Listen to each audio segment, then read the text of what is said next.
हाय मित्रांनो, good morning. चला तर आज दादाचा बड्डे आहे. तर म्हणलं आज बड्डे आहे तर बड्डे साजरी करण्यासाठी काय बनवू स्वयंपाक. चला तर म्हणलं चिकन बिर्याणी बनवू. तर चला म्हणलं सुरुवात करते. तर चिकन बिर्याणी बनवायचं आहे. तर ह्यांना चिकन आणायला लावलं होतं. तर चिकन त्यांनी आणलं होतं आणि त्याच्यानंतर मग म्हणलं सगळं चिकनचं प्रोसेस करावं लागेल. तर त्यासाठी म्हणलं पहिल्यांदा धने जीर पूड संपली होती खूप 2-3 दिवस झालं तर ते काय मी बनवलंच नव्हते. तर चला म्हणलं मग ते बनवून घेतलं. घरच्या घरीच बनवते मी. पूड बाहेरनं विकत आणायचं म्हणलं लई महाग पडतं. त्याच्यामुळं ते घरच्या घरीच बनवते. आणि अद्रक लसूण पेस्ट वगैरे यांनीच मस्त स्वच्छ चिकन वगैरे धुतले आणि कोल्हापुरी मसाले हे मसाले ते मसाले काय काय काय काय टाकलं त्यांनी सगळं. दही वगैरे पुढं तुम्हाला दिसलंच. तर बघा मी काय केले, अद्रक लसूणचं पेस्ट आणि त्याच्यात कोथिंबीर पुदिना टाकले. तर आणि त्याचं थोडं जिरं पण टाकायचं. खूप टेस्ट चांगली येते बरं का. ॲक्च्युली आम्ही बाहेरनंच मागवणार होतो. आमच्या इथं 800 रुपये के-जी आहे चिकन बिर्याणी. तर म्हणलं 2 के-जी बनवलं तरी नाही का 2 के-जी मागवलं तरी 1600 रुपये जाणार आणि पुरल नाही का असा अंदाज करून म्हणलं नको घरच्या घरीच बनवू. तर ते हिशोबाने मग मी म्हणलं राहू दे मी बनवते मला येतं. माझं कसं आहे माहिती आहे का, तुम्ही 100 लोकांचा स्वयंपाक करा म्हणला ना तरी मी करेल. माझं काहीच नाही एवढं म्हणजे कॉन्फिडन्स आहे मला की मला येतं आणि मी बनवते. आणि दही पण बघा ना, रात्री मी 1 लिटर चितळे दूध आणले होते.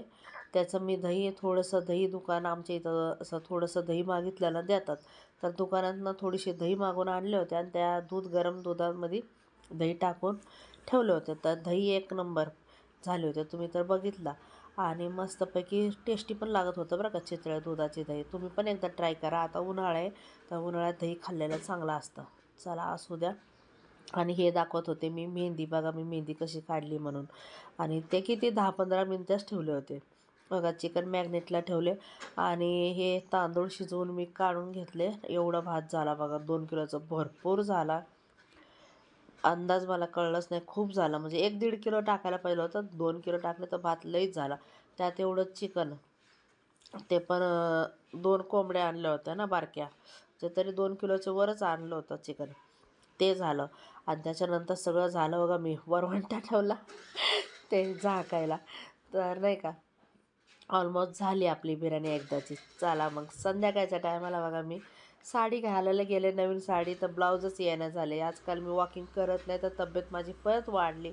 तर परत माझे 4-5 साड्या काढल्या मी, पण ब्लाऊज येतच नव्हतं. मग हे ब्लाऊज आलं मी साधंच घातलं. मग चला जाऊ द्या. संध्याकाळी सगळे आले. घरातल्या घरात आपलं बड्डे वळून वगैरे घेतलं, बड्डे साजरं केलं. आणि बघा मी दादाला वळत होते.